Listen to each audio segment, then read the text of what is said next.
রোহিঙ্গা সংকট আমরা যে অবস্থায় আমরা পড়েছি তাতে চীনের ভূমিকা এখানে সবচেয়ে বেশি গুরুত্বপূর্ণ। আমরা যদি কোনো একক দেশ চিন্তা করি তাহলে চীনই পারে এই সংকট নিরসনে মিয়ানমারের উপর সবচেয়ে বেশি চাপ প্রয়োগ করতে।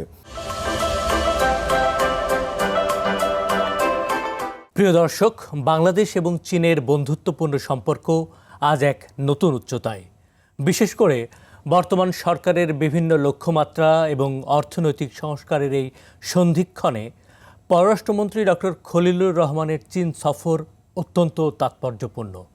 দক্ষিণ এশিয়ার ভূ রাজনীতি থেকে শুরু করে বাণিজ্য, বিনিয়োগ এবং প্রযুক্তিগত সহযোগিতা সব ক্ষেত্রেই বেইজিং এখন ঢাকার অন্যতম প্রধান অংশীদার।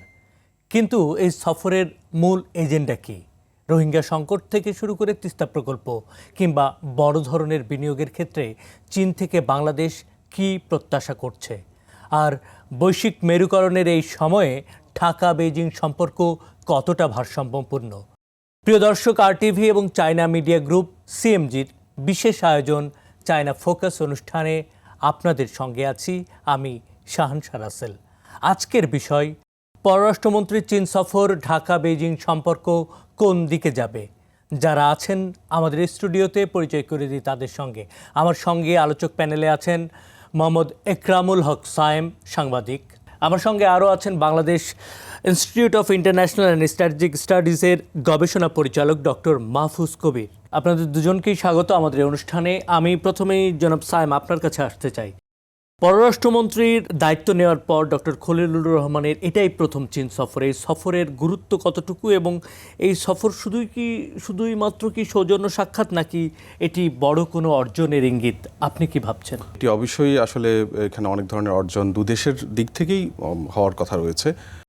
প্রথমত হচ্ছে যে চীন বাংলাদেশের অন্যতম বড় উন্নয়ন অংশীদার এবং বন্ধুপ্রতিম দেশ, এবং অর্থনৈতিক, ভৌগোলিক, বাণিজ্যিক, রাজনৈতিক যে কোনো ক্ষেত্রেই চীনের সাথে বাংলাদেশের কিন্তু গুরুত্বপূর্ণ সম্পর্ক রয়েছে। গত মাসে পররাষ্ট্রমন্ত্রী খলিলুর রহমান তিনি ভারত সফর করেছেন এবং তার ঠিক এক মাসের মাথায় চীন সফর করছেন। এবং বাংলাদেশ কিন্তু এক ধরনের যে কূটনৈতিকভাবে একটা ভারসাম্যের নীতি কিন্তু অনুসরণ করে, অর্থাৎ এই চীন ভারতের সাথে বিশেষ করে ভারতে যেহেতু সফর করেছে এবং দ্বিতীয় দেশ হিসাবে খলিলুর রহমান চীন সফর করছেন, সেটা অবশ্যই গুরুত্বপূর্ণ এবং এই কূটনৈতিক ভারসাম্যের যে নীতি অনুসরণ সেক্ষেত্রেও গুরুত্বপূর্ণ। একই সাথে আমাদের রোহিঙ্গা সংকটের বিষয় আছে। রোহিঙ্গা সংকট নিরসনে চীনের ভূমিকা অত্যন্ত গুরুত্বপূর্ণ। চীন যত বেশি জোরালোভাবে চাইবে এই সংকট নিরসনের জন্য, তত তাড়াতাড়ি এই সংকট নিরসন হবে। এবং আপনি জানেন যে চীনের বড় বড় প্রকল্পগুলো বাংলাদেশে, অনেক বড় বড় উন্নয়ন প্রকল্প যেগুলোকে আমরা মেগা প্রজেক্ট বলি, সেগুলো চীনের অর্থনৈতিক এবং কারিগরি সহায়তায় পরিচালিত হচ্ছে। তো এইসব সব ক্ষেত্রেই গুরুত্বপূর্ণ অর্জন আসতে পারে, বিশেষ করে বাংলাদেশের জন্য। জি, ধন্যবাদ সাইম। আমি আসবো আপনার কাছে। এই মুহূর্তে ডক্টর মাহফুজ আপনার কাছে আসতে চাই। বাংলাদেশের বর্তমান অর্থনৈতিক প্রেক্ষাপটে বা বৈশ্বিক চ্যালেঞ্জের মুখে চীনের কাছ থেকে এই মুহূর্তে সবচেয়ে বড় প্রত্যাশা কি হতে পারে বলে আশা করছেন? ভূ রাজনৈতিক দিক থেকে বা ভূ অর্থনৈতিক দিক থেকে চীনের অবস্থানটা কোথায়?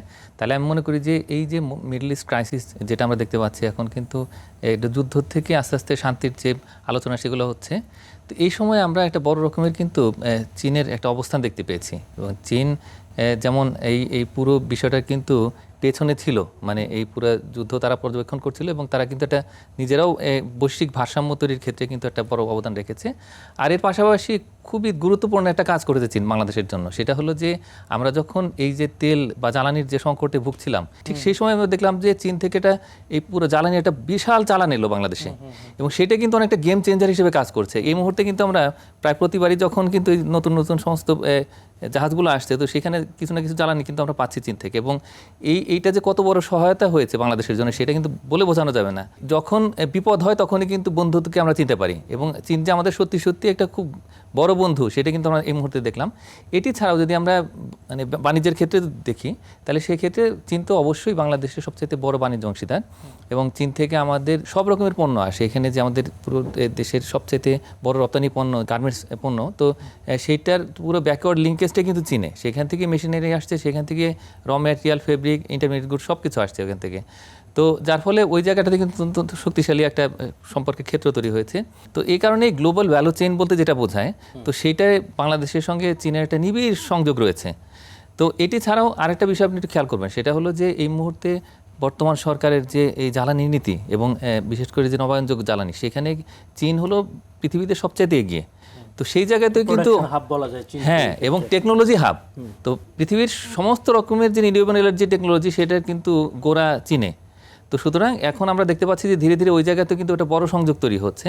এবং এটি ছাড়া আমি মনে করি যে এই মুহূর্তে চীনের দিক থেকে কিন্তু বাংলাদেশের যে একটা নতুন ধরনের সম্পর্কের উচ্চতা, সেটা কিন্তু তৈরি হওয়ার সুযোগ রয়েছে। আমি মনে করি যে আগামী দিনের যে ভূ রাজনীতি, ভূ অর্থনীতি এবং বাংলাদেশ চীনের যে সম্পর্ক একটা অন্য মাত্রায় যদি চলে যায়, তাহলে সেক্ষেত্রে এটা দুটো দেশের জন্যই লাভ, বিশেষ করে বাংলাদেশের যে নতুন সরকার, তার জন্য লাভ। সেই একটা ইঙ্গিত কিন্তু আমরা এখন পাচ্ছি। ধন্যবাদ আপনাকে জনাব সাইম। আমরা ঠিক এই মুহূর্তে আমাদের পররাষ্ট্রমন্ত্রী চীনের পররাষ্ট্রমন্ত্রীর সঙ্গে বৈঠক করে ফেলেছেন। আপনি কি ভাবছেন যে বাংলাদেশের প্রধানমন্ত্রীকে চীনে নেয়ার ব্যাপারে চীন সরকারের একটা গুরুত্বপূর্ণ ভূমিকা দেখা গেছে, এবং এই সফরের মধ্যে দিয়ে এই প্রধানমন্ত্রীর সফরটা কতটুকু আগাবে বা এটার কোনো দিক বা কোনো দিনক্ষণ ঠিক হবে কিনা, আপনি কি ভাবছেন? সাধারণত প্রধানমন্ত্রীর সফরগুলো এরকম পররাষ্ট্রমন্ত্রী পর্যায়ের বৈঠকেই মোটামুটি একটা চূড়ান্ত রূপ লাভ করে। সেক্ষেত্রে আসলে বাংলাদেশের প্রধানমন্ত্রী তারেক রহমান তিনি নির্বাচিত হওয়ার পর এখনও কোনো দেশে সফর করেন নাই। ঠিক তিনি শুরুতে আসলে কোন দেশ দিয়ে সফর শুরু করবেন, এটা একটা গুরুত্বপূর্ণ বিষয়। আমি শুরুতে যেমন বলেছিলাম যে কূটনৈতিক ভাবে একটা ভারসাম্যের নীতি অনুসরণ করে আসলে কোন দেশে আগে যাবেন। ভারতের সাথে তো একটা শীতল সম্পর্ক ছিল অন্তর্বর্তী সরকারের সময়, 5 আগস্ট পরবর্তী ছাত্র জনতার গণ অভ্যুত্থান পরবর্তী যে সময়টা ছিল, সেখানে একটা শীতল সম্পর্ক ছিল। কিন্তু চীনের সাথে সম্পর্ক আগে থেকেই সব সরকারের সময় কিন্তু একটা চলমান সম্পর্ক রয়েছে। সম্পর্ক ধীরে ধীরে উন্নয়ন হচ্ছে, ধীরে ধীরে না, কখনো কখনো অনেক ভালোভাবে উন্নয়ন হচ্ছে। তো সেক্ষেত্রে এই সফরে পররাষ্ট্রমন্ত্রী পর্যায়ে যেহেতু দ্বিপাক্ষিক বৈঠক অনুষ্ঠিত হচ্ছে, সেখানে আসলে যে বিষয়গুলো মোটামুটি এগিয়ে আসবে, যেই বিষয়গুলো একটা চূড়ান্ত রূপ লাভ করবে, সেখানে আসলে প্রধানমন্ত্রী সফরের কোন কোন বিষয়গুলো প্রয়োজন হবে সেগুলো হয়তো ঠিক করবে। এখনই একেবারে এই সফরে আমার মনে হয় যে একেবারে চূড়ান্তভাবে আপনি বলতে পারবেন না যে প্রধানমন্ত্রী তারেক রহমান ঠিক কখন চীন সফরে যাচ্ছেন, কিন্তু সেটা একটা ধারাবাহিক প্রক্রিয়া। এরপর হয়তো সরকার প্রধান পর্যায়ের সফরের রূপরেখা তৈরি হবে। জি, ধন্যবাদ। ডক্টর মাহফুজ, আপনার কাছে আসতে চাই, চীনের সঙ্গে বাংলাদেশের বাণিজ্য, মানে আমরা অন্তর্বর্তীকালীন সরকার পেরিয়ে নতুন নির্বাচিত সরকারের যুগে প্রবেশ করেছি। এই সময়ে চীনের সাথে বাংলাদেশের বাণিজ্যের জায়গাটা কী রকম, এবং এই সফরের মাধ্যমে পররাষ্ট্রমন্ত্রীর বাণিজ্যিক ক্ষেত্রে কোন কোন বিষয়ে গুরুত্ব দেওয়াটা বেশি জরুরি বলে আপনি মনে করছেন? চীনের সঙ্গে আমাদের বাণিজ্য বাড়ছে এবং সেটা প্রায় $20 বিলিয়ন হয়তো যে কোনো সময় ছুঁয়ে যাবে। তো যদিও এটা বাংলাদেশের যে একটা ফিগার, কিন্তু ইন্টারন্যাশনাল যে ফিগারগুলো আছে সেটাতে মানে আসলে বাণিজ্য, মানে যদি আমরা trade and goods and services ধরি, তাহলে সেক্ষেত্রে আরও অনেক বেশি, প্রায় $25 বিলিয়ন মতো। ভারত আমাদের দ্বিতীয় যে বৃহত্তম বাণিজ্য অংশীদার, কিন্তু তার সঙ্গে একটা ফ্লাকচুয়েশন আছে, মানে কখনো পারে কখনো কমে, কিন্তু চীনের সঙ্গে বাণিজ্য আমাদের শুধু বাড়ছেই। এবং আমি যেটা বলেছি যে এটা ভ্যালু চেইনের যে হচ্ছে একটা ইন্টিগ্রেশন, তো সেটা হচ্ছে। কিন্তু এই মুহূর্তে আমি যেটা দেখতে পাচ্ছি সেটা হলো যে চীনের বিনিয়োগকারীরা কিন্তু বাংলাদেশে প্রচুর বিনিয়োগ করছে, এবং তারা কিন্তু এই নির্বাচনের পরে তারা অনেকেই আসছে বিনিয়োগ করতে, এবং গার্মেন্টস সহ অন্যান্য অনেক পণ্যে কিন্তু তারা বাংলাদেশে উৎপাদন করছে এবং তারা বিশ্ববাজারে সেটা নিয়ে যাচ্ছে। তো এটা একটা জায়গা, কিন্তু সবচেয়ে বড় যে জায়গাটা আমার কাছে মনে হয় সেটি হলো যে এলডিসি গ্র্যাজুয়েশন তো সামনে আছে। যদি এমন হয় যে এটা পিছিয়ে যায়, যদিও সম্ভাবনা একটু কম, হয়তো রাইট টাইমে হবে, যাই হোক না সিদ্ধান্ত, কিন্তু চীনের দিক থেকে আমাদের যে বাণিজ্যের বিশেষ করে যে বাজার প্রবেশাধিকার, শুল্কমুক্ত প্রবেশাধিকার যেটি রয়েছে, তো সেইটাই আমাদের একটু এক্সটেনশন দরকার। আমি মনে করি যে মাননীয় প্রধানমন্ত্রী যখন চীন সফর যাবেন, আমার ধারণা যে চীন সফরের জন্য একটা ভীতি কিন্তু তৈরি হচ্ছে এই পররাষ্ট্রমন্ত্রীর যে সফর, সেটাতে মূলত যেটা হয় যে পররাষ্ট্রমন্ত্রী যান এবং তিনি গিয়ে কিন্তু এই আসলে প্রায়োরিটি কী আছে, কোন কোন জায়গাতে এমওইউ সাইন হবে, কোন কোন জায়গাতে এগ্রিমেন্ট হবে, তো এবং সমঝোতা হবে, তো সেই বিষয়গুলো আসলে ঠিক করে আসেন। পরে সেই স্বাক্ষরটা হয় কিন্তু প্রধানমন্ত্রীর সফরের সময়। তো আমি মনে করি যে এটা ভালো গ্রাউন্ড ওয়ার্ক তৈরি হচ্ছে এখানে। হ্যাঁ, তো এই জায়গাতে আমি মনে করি যে বাংলাদেশের এই পণ্যের যে শুল্কমুক্ত প্রবেশাধিকার, সেই বিষয়ে হয়তো এখন একটা সিদ্ধান্ত লাগবে চীনের দিক থেকে। আরেকটা আছে হচ্ছে যে আরসিএফ, হ্যাঁ, রিজিওনাল কম্প্রিহেন্সিভ ইকোনমিক পার্টনারশিপ যেটা, তো সেটা কিন্তু চীনের নেতৃত্বেই একটা বিশ্ব বাণিজ্যের সবচেয়ে বড় একটা জোট। তো সেই জায়গাতে বাংলাদেশ একটা প্রবেশাধিকার চাচ্ছে, যে সদস্য হতে চাচ্ছে। তো এর মধ্যে কিন্তু বাংলাদেশ অনেক দূরে এগিয়ে গেছে। তো এই জায়গাতে আমি মনে করি যে একটা ডিসিশন আসতে হবে, এবং সেটা এই পররাষ্ট্রমন্ত্রীর সফরের সময় হয়তো যদি একটা সিদ্ধান্ত আসে, তাহলে সেটা বাস্তবায়ন হয়তো পরে হবে, যেটা যখন মাননীয় প্রধানমন্ত্রী যাবেন। তো এইগুলো হচ্ছে মোটা দাগে এই চীনের সাথে বাংলাদেশের যে বাণিজ্যিক সম্পর্ক। জি, ডক্টর মাহফুজ, এখন সময় হলো একটি বিরতির।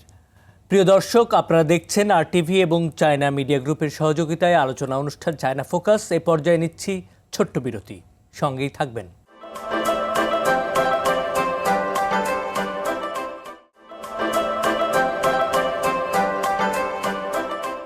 দর্শক, আবারও স্বাগত চায়না ফোকাস অনুষ্ঠানে। বিরতির পর চলে যাচ্ছে আলোচনায়।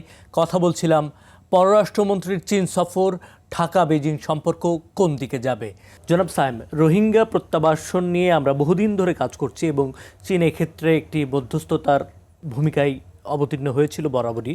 আপনি কি মনে করেন এই সফরে এই রোহিঙ্গা প্রত্যাবাসন বিষয়ে মিয়ানমারের সঙ্গে বাংলাদেশের কোনো রকমের অগ্রগতি হতে পারে কিনা এই প্রত্যাবাসন বিষয়ে? চীন তো হলো মিয়ানমারের সবচেয়ে বড় মিত্র দেশ, সবচেয়ে গুরুত্বপূর্ণ মিত্র দেশ। রোহিঙ্গা সংকট আমরা যে অবস্থায় আমরা পড়েছি তাতে চীনের ভূমিকা এখানে সবচেয়ে বেশি গুরুত্বপূর্ণ। আমরা যদি কোনো একক দেশ চিন্তা করি তাহলে চীনই পারে এই সংকট নিরসনে মিয়ানমারের উপর সবচেয়ে বেশি চাপ প্রয়োগ করতে। তো সেক্ষেত্রে এই সংকট নিরসনে যেহেতু খলিলুর রহমান কিন্তু অন্তর্বর্তী সরকারের সময় প্রধান উপদেষ্টার কিন্তু তিনি রোহিঙ্গা বিষয়ক বিশেষ সহকারী ছিলেন শুরুতে, এবং এরপর তিনি জাতীয় নিরাপত্তা বিষয়ক উপদেষ্টা ছিলেন, এবং এই রোহিঙ্গা সংকট নিরসনে তিনি বেশ কাজ করেছেন। চীনের সাথেও নানা ধরনের বৈঠক হয়েছে। তো সেক্ষেত্রে আমার মনে হয় এই সফরে অর্থনৈতিক বিনিয়োগ, অন্যান্য যে বিষয়গুলো আছে সেখানে রোহিঙ্গা সংকট অত্যন্ত গুরুত্বপূর্ণ বিষয় হয়ে দাঁড়াবে, এবং সেখানে অগ্রগতির একটা ভিত্তি তৈরি হবে যে আসলে মিয়ানমারকে প্রত্যাবাসন প্রক্রিয়া আসলে যৌক্তিক কোন প্রক্রিয়া সম্ভব। প্রত্যাবাসন প্রক্রিয়া তো অনেকদিন ধরে আলোচনা হচ্ছে, চীন এখানে মধ্যস্থকারীর ভূমিকা পালন করছে, কিন্তু আমরা দৃশ্যমান খুব বেশি অগ্রগতি কিন্তু এখনো পর্যন্ত দেখছি না। সেক্ষেত্রে চীন আরও যেন কার্যকর ভূমিকা পালন করে, এটাই বাংলাদেশের জনগণ চায় এবং সরকার চায়। ধন্যবাদ আপনাকে। জনাব মাহফুজ, আপনার কাছে যেটা আমার প্রশ্ন, যে চীনের বেল্ট অ্যান্ড রোড ইনিশিয়েটিভের আওতায় যেসব প্রকল্পগুলো আছে, এসব প্রকল্পের বর্তমান এবং ভবিষ্যৎ গতিপথ কোন দিকে যাবে? এই সফরটা কি ভূমিকা নিচ্ছে? এটা কিন্তু শুধুমাত্র বাংলাদেশের সঙ্গে চীনের যে সম্পর্ক বিষয়টা এরকম নয়, এই পুরো অঞ্চলের কিন্তু এই যে পুরো অর্থনৈতিক চেহারা পাল্টে দিতে পারে এই বিআরআই যদি পুরোপুরি বাস্তবায়িত হয়। এবং সেটা নিয়ে যে চীনের প্রেসিডেন্ট শি জিনপিং বাংলাদেশে যখন এসেছিলেন তখন কিন্তু বড় ঘোষণা এসেছিল। তো এরপরে বাস্তবায়নের জায়গাতে আমরা দেখেছি যে বিভিন্ন রকমের যে ভূ রাজনৈতিক হয়তো খেলা চলেছে এবং বাংলাদেশ কিন্তু পুরোপুরি আসলে এটা সুযোগ নিতে পারেনি। কিন্তু এখন যেহেতু নতুন একটা বাস্তবতা, এবং এই বাস্তবতায় আমি আশা করি যে একটা বড় রকমের ঘোষণা আসতে পারে। ঠিক এখনই বাস্তবায়িত হবে না, কিন্তু অন্তত ইঙ্গিতটা যদি আসে তাহলে সেই ক্ষেত্রে আমরা কিন্তু আমাদের যে বহুমাত্রিক যে যোগাযোগ প্রকল্পগুলো সেগুলোকে আবার নতুন করে ঝালিয়ে নিতে পারি। ইতিমধ্যেই চীনের দিক থেকে অনেকগুলো প্রকল্প বাংলাদেশে বাস্তবায়নাধীন। তো সেখানে যেরকম সড়ক যোগাযোগ আছে এবং অন্যান্য যে মাল্টি মোডাল কানেক্টিভিটি সেগুলোর প্রজেক্ট চলমান আছে, এছাড়া আইসিটিতেও আছে। তো সব মিলিয়ে আমরা দেখতে পাচ্ছি যে কিন্তু এক ধরনের গতি আছে, কিন্তু এটাকে আরও গতিময় করতে হবে। এবং সেটার জন্য আরেকটা কিন্তু করিডোর তৈরি হচ্ছে, মানে টেকনাফ থেকে তেঁতুলিয়া পর্যন্ত যেটা সুপার করিডোর যেটা হবে। আমি মনে করি যে এইটা একটা জায়গা, তার কারণ এই টেকনাফ থেকে আবার এরপরে কিন্তু শুরু হলো আমাদের যে বিআরআইয়ের যে মাল্টি ন্যাশনাল যে কানেক্টিভিটি সেটা মায়ের মধ্যে দিয়ে আছে, এবং এরপরে থাইল্যান্ড আছে, এবার একেবারে চীন পর্যন্ত সেই কানেক্টিভিটি। তো একদিকে হলো যে মেরিটাইম, অন্যদিকে হচ্ছে আমাদের ল্যান্ড এয়ার। তো সে প্রত্যেকটা জায়গাতে একটা বড় রকমের বিনিয়োগ দরকার, মানে দীর্ঘমেয়াদী একটা কিন্তু এই যোগাযোগ সম্পর্ক তৈরি করা দরকার। তো এটার জন্য যদি এখন এই যে মাননীয় যে পররাষ্ট্রমন্ত্রী তিনি যখন বৈঠক করবেন সেখানে হয়তো যদি কিছু অন্তত দিক নির্দেশনা আসে, পরবর্তী সময়ে প্রধানমন্ত্রী পর্যায়ে যখন এই বৈঠক হবে তখন একটা বড় ঘোষণা এলে আমি মনে করি যে যেহেতু এই সরকারের একটা বড় রকমের অর্থনৈতিক লক্ষ্য রয়েছে যে 2034 সালের মধ্যে যে তারা আসলে বাংলাদেশের ইকোনমিকে $1 ট্রিলিয়ন নিতে চায়, তো এটার জন্য বিনিয়োগ লাগবে। বিনিয়োগের একটা বড় জায়গায় হবে কিন্তু এই চীনের যে বিনিয়োগ, যেটা বেল্ট অ্যান্ড রোড বা অন্যান্য যে সমস্ত বিনিয়োগ আছে সেখানে। আপনি বললেন যে বিনিয়োগ প্রয়োজন এবং বড় রকমের বিনিয়োগ প্রয়োজন, তাহলে হয়তো বা আমরা সেই লক্ষ্যমাত্রা পূরণ করতে পারবো। আমার কাছে প্রশ্ন যে বিনিয়োগের জন্য বাংলাদেশ সরকার বা বিগত সময়ের অন্তর্বর্তী সরকার বেশ কিছু পদক্ষেপ নিয়েছে।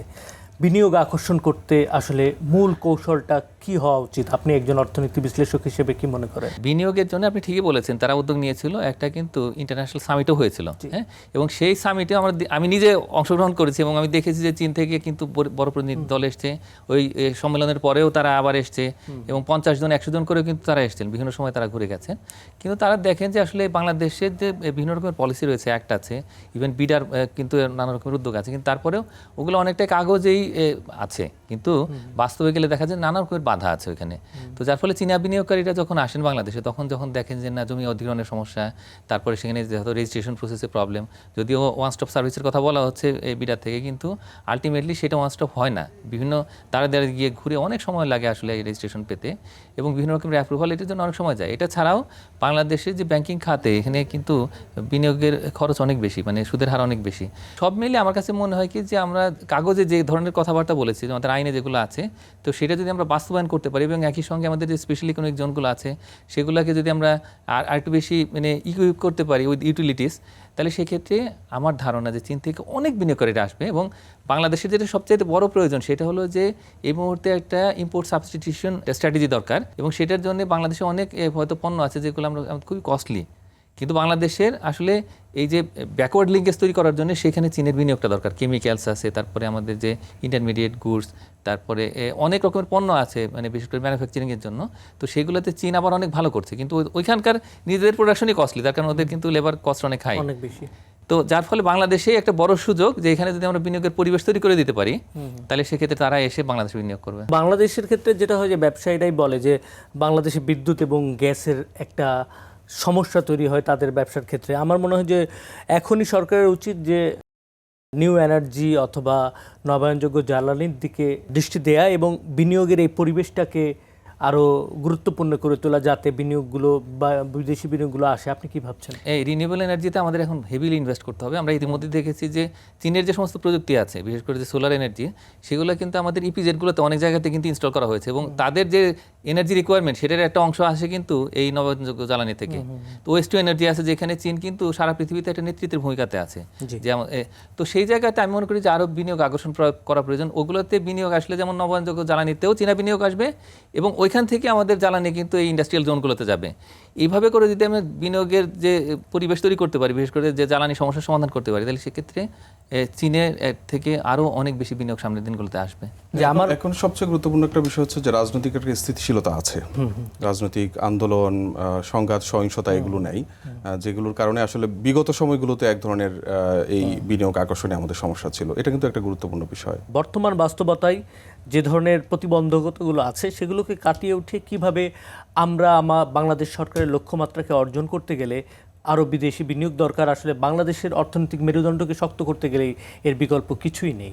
একটা বিষয় তো বললাম যে রাজনৈতিক অস্থিরতা একটা সময় বাংলাদেশের জন্য একটা বড় সমস্যা ছিল বিনিয়োগকারীদের জন্য।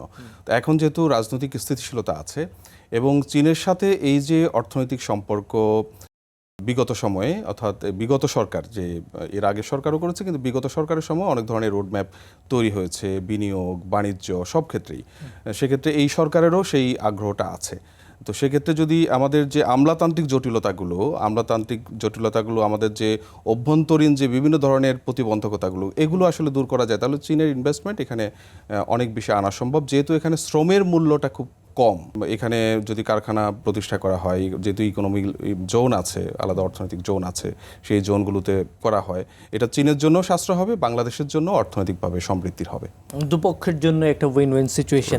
আপনার কাছে আমি আরেকটা প্রশ্ন নিয়ে আসতে চাই যে বাংলাদেশের সঙ্গে কূটনৈতিক সম্পর্কের জায়গা থেকে বা ভূ রাজনৈতিক সম্পর্কের জায়গা থেকে দুটি দেশের কথাই, দুটি পরাশক্তির কথাই আসে, ভারত এবং চীন। এবং কিছুদিন আগেও আমাদের পররাষ্ট্রমন্ত্রী দিল্লি সফরে গিয়েছিলেন। তো চীন ও ভারতের সঙ্গে সম্পর্কের ভারসাম্য রক্ষায় ডক্টর খলিলুর রহমান বা পররাষ্ট্রমন্ত্রীর এই সফর কূটনীতিতে কী রকমের বার্তা দিচ্ছে বলে আপনি ভাবছেন? এইটা আমি শুরুতেই বলেছিলাম যে কূটনীতিতে একটা ভারসাম্যের নীতি বাংলাদেশ অনুসরণ করে, যেটা হয়তো মনে করা হয়েছিল আগে বিগত সময়ে, এক সময় বিশেষ করে যদি আপনি বিগত আওয়ামী লীগের সময় মনে করেন, তখনকার ওই সরকারকে অনেক বেশি ভারতমুখী সরকার বলে এক ধরনের একটা আলোচনা ছিল। সেই জায়গা থেকে কিন্তু অন্তর্বর্তী সরকারের সাথে আবার ভারতের যে একটা শীতল সম্পর্ক ছিল, কিন্তু এখন যে সরকার আছে, যেটা একটা রাজনৈতিক সরকার আছে, এই সরকার কিন্তু দুই পক্ষের সাথেই একটা ভারসাম্যের নীতি নিয়ে কিন্তু এগোতে চায়। এবং ভারত সফর অলরেডি পররাষ্ট্রমন্ত্রী করেছে, এখন চীন সফর করছে। চীনের সাথে আসলে রাজনৈতিকভাবে যতটা না আমাদের মানে গুরুত্বপূর্ণ বিষয় রয়েছে, তার চেয়ে বেশি অর্থনৈতিক, বাণিজ্যিক এবং বিনিয়োগের দিক থেকে চীনের সাথে গুরুত্বপূর্ণ বিষয় রয়েছে। এবং চীন তার বাণিজ্যকেই সবসময় গুরুত্ব দেয়, তার বাণিজ্য, তার বিনিয়োগ, এগুলোকেই গুরুত্ব দেয়। এবং সেক্ষেত্রে চীন তার বাণিজ্য করবে, সে ইনভেস্টমেন্ট করবে, সেখান থেকে সেও অর্থনৈতিকভাবে লাভবান হবে। বাংলাদেশ যদি সেই পরিবেশটা তৈরি করে দিতে পারে তাহলে বাংলাদেশও অর্থনৈতিকভাবে সমৃদ্ধি পাবে। এবং আশা করি সরকার এখন যেই ভারসাম্যের নীতি অনুসরণ করছে এবং দেশের যে স্থিতিশীলতা আছে, যদি আমলাতান্ত্রিক সমস্যাগুলো কাটিয়ে তোলা যায়, সেরকম পরিবেশ সরকারের পক্ষ থেকে তৈরি করে দেওয়া যায়, তাহলে এই বাণিজ্য এবং বিনিয়োগের যে জায়গা চীনের পক্ষ থেকে নেওয়ার সুযোগ আছে, সেটি নেওয়া সরকারের পক্ষে সক্ষম হবে। জনাব সায়েম, আমরা আরও আলোচনা করব। এই মুহূর্তে নিতে হচ্ছে ছোট্ট একটি বিরতি, আসছি বিরতির পর। প্রিয় দর্শক, আপনারা দেখছেন RTV এবং চায়না মিডিয়া গ্রুপের সহযোগিতায় আলোচনা অনুষ্ঠান চায়না ফোকাস। এই পর্যায়ে নিচ্ছি ছোট্ট বিরতি, সঙ্গেই থাকুন।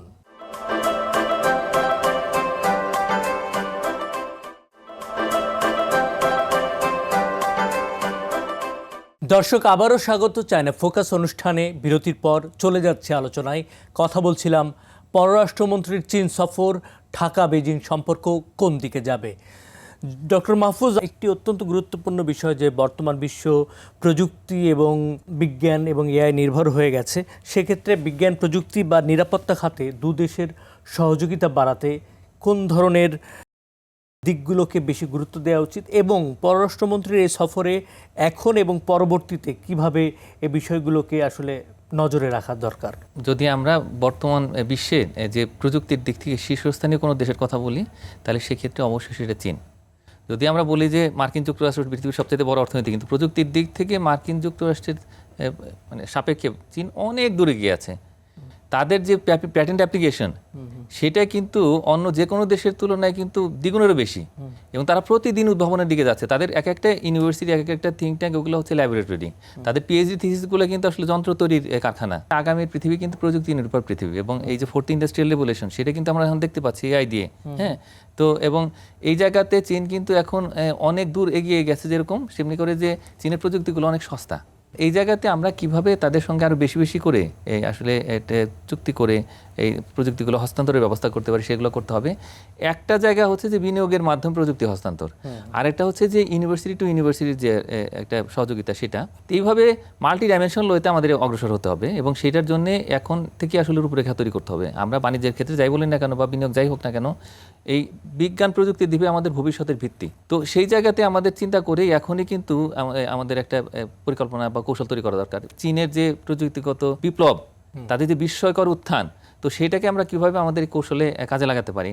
তো আমি মনে করি যে এখানে অবশ্যই এক্ষুনি আসলে আমাদের একটা কৌশল তৈরি করা দরকার, এবং এখন যদি আলোচনা নাও হয় বা কোনো সিদ্ধান্ত নাও হয়, অন্তত মাননীয় প্রধানমন্ত্রী যখন চীন সফর করবেন, তখন যেন তার হাতে অন্তত আমরা এরকম একটা খসড়া দিয়ে দিতে পারি, যে এটার ভিত্তিতে তিনি যেন অন্তত কয়েকটা এমওইউ সাইন করে আসতে পারেন সেখানে। এইটা আমাদের অবশ্যই প্রয়োজন, এবং আমরা তো অনেক কিছুই চিন্তা করছি এখন, বিশেষ করে নির্বাচনী ইশতেহারে কিন্তু বিজ্ঞান প্রযুক্তি এবং সেটার যে ব্যবহার অর্থনীতিতে, তো সেগুলো নিয়ে অনেকগুলো কমিটমেন্ট আছে। সেই রিয়েলাইজেশনে আমি মনে করি যে চীনের কোনো বিকল্প নেই, তার কারণ তাদের প্রযুক্তি অত্যন্ত সস্তা, এবং একই সঙ্গে তারা সমস্ত খাতে কিন্তু বিস্ময়কর উন্নতি দেখিয়েছে প্রযুক্তির ব্যবহারের মাধ্যমে, উদ্ভাবনের মাধ্যমে।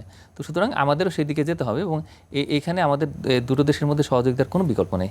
এবং আমিও যেটা বলতে চাই, বাংলাদেশের কাছেও কোনো বিকল্প নাই। যেহেতু আপনি বলছেন 4th রেভলিউশনের জন্য আমাদের আসলে এখন প্রযুক্তিগত এবং বিজ্ঞানগত উৎকর্ষতা সাধনের বাইরে অন্য কিছু করারই নাই। সেক্ষেত্রে চীন আমাদের অত্যন্ত বড় সহায়ক হতে পারে। আপনাদের উচিত এবং গভর্নমেন্টের উচিত আসলে নতুন একটা রূপরেখা তৈরি করে সেই অনুযায়ী ধাপে ধাপে ফলো আপের মাধ্যমে এটার যথাযথ বাস্তবায়ন করে এটাকে যথাযথ করা আর কি। হ্যাঁ, এটা ছাড়াও আরেকটা বিষয় হচ্ছে যে আমাদের নিরাপত্তা খাতে সহযোগিতা। আমরা দেখতে পাচ্ছি যে এই 80-র দশকের শুরু থেকে কিন্তু চীনের সঙ্গে আমাদের এইখানে একটা বড় রকমের সহযোগিতার ক্ষেত্র তৈরি হয়েছে। আমাদের নিজস্ব সমরাস্ত্র উৎপাদন, তো সেখানে তাদের একটা কারিগরি সহায়তা আছে, এবং তারা কিন্তু বেশ কয়েক দশক ধরে কিন্তু আমাদের কন্টিনিউয়াসলি সহযোগিতা দিয়ে গেছে। তাদের সঙ্গে আমার জয়েন্ট এক্সারসাইজ হচ্ছে আমাদের, হ্যাঁ, আমাদের যে সামরিক বাহিনী, তাদের সঙ্গে সামরিক বাহিনীর সঙ্গে কিন্তু নিবিড়ভাবে যোগাযোগ রক্ষা করে চলেছে।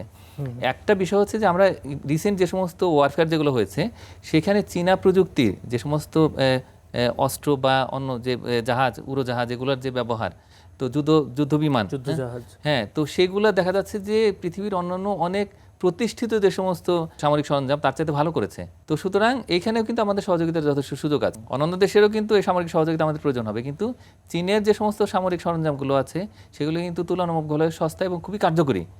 তো সুতরাং সেই জায়গাতে আমরা যেন আমাদের অগ্রাধিকার এমনভাবে তৈরি করি যাতে করে অন্যান্য দেশের সাথে সহযোগিতার পাশাপাশি চীনকে যদি আমরা আরও নিবিড়ভাবে আমাদের নিরাপত্তার সঙ্গে সংযুক্ত করতে পারি তাহলে সেটা দেশের অর্থনীতির জন্য ভালো। তো সুতরাং এই জায়গাতে আমাদের সস্তা এবং একই সঙ্গে যে মানসম্পন্ন অত্যাধুনিক যে সমস্ত সামরিক সরঞ্জাম বা নিরাপত্তা সরঞ্জাম সেগুলো কেনার জন্য চীনকে আমরা একটা বড় রকমের অগ্রাধিকার তালিকায় রাখতে পারি। ধন্যবাদ ডক্টর মাহফুজ কবির। এবং চিকিৎসা ক্ষেত্রেও কিন্তু এক ধরনের সহযোগিতার দ্বার উন্মোচন হয়েছে।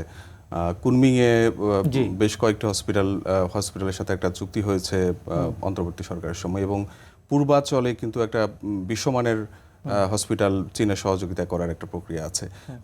আপনি জানেন যে বাংলাদেশের রোগীরা কিন্তু বেশিরভাগ ভারত, থাইল্যান্ড, সিঙ্গাপুর এসব দেশে যায়। তো চীনের সাথে যদি এই সহযোগিতাটা বৃদ্ধি পায় তাহলে আসলে বাংলাদেশের রোগীরা যেরকম উপকৃত হবে, দু দেশের অর্থনীতিও কিন্তু এখানে বেশ সমৃদ্ধ হবে। চীনের সঙ্গে যেটা মেডিকেলের যেটা এটা মানে অন্যান্য দেশের সাথে যে পার্থক্য সেটা হলো যে চীনের যে চিকিৎসার প্রযুক্তি সেটা এতটাই উঁচু মানের যেটা কিন্তু মানে আমাদের যে চাহিদা সেই চাহিদার সাথে মেলে না।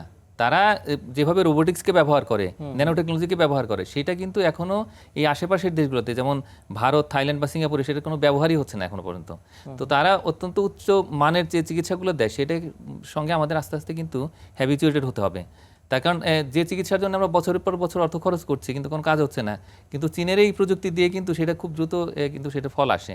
তো সুতরাং সেই জায়গাতে আমি মনে করি যে এক ধরনের কিন্তু সচেতনতা বৃদ্ধির দরকার আছে। আমরা অর্থ খরচ করছি, সিঙ্গাপুরে যাচ্ছি বা অন্যান্য দেশে যাচ্ছি, কিন্তু চীনের যে বিশ্বমানের যে চিকিৎসা ব্যবস্থা সেই সেবার যদি আমরা সুযোগ নিতে পারি তাহলে সেক্ষেত্রে কিন্তু আমাদের খরচ যেমন বাঁচবে তেমনি করে কিন্তু আমাদের যে এই অসুখে যেরকম কষ্ট হয় বা দেশের জিডিপি নষ্ট হয়, তো সেটার দিক থেকেও কিন্তু আমরা মুক্তি পাবো। তো এই কারণে আমি মনে করি যে এই মেডিকেল যে সেক্টর সেখানে টেকনোলজিক্যাল যে সাপোর্ট এবং একই সঙ্গে যে অন্যান্য যে কোঅপারেশনগুলো সেগুলো জোরদার করা জরুরি। তাদেরকে অসংখ্য ধন্যবাদ। প্রিয় দর্শক, পররাষ্ট্রমন্ত্রী ডক্টর খলিলুর রহমানের এই সফর কেবল দুদেশের দ্বিপাক্ষিক সম্পর্কের উন্নয়নই নয়, বরং এটি বাংলাদেশের অর্থনৈতিক সক্ষমতা বৃদ্ধির এক নতুন সুযোগ। আমরা আশা করি এই সফরের মাধ্যমে দেশের স্বার্থ রক্ষার পাশাপাশি একটি টেকসই অংশীদারিত্ব নিশ্চিত হবে। আজ এ পর্যন্তই, দেখা হবে আগামী সপ্তাহে। সে পর্যন্ত সবার জন্য শুভকামনা। শুভরাত্রি।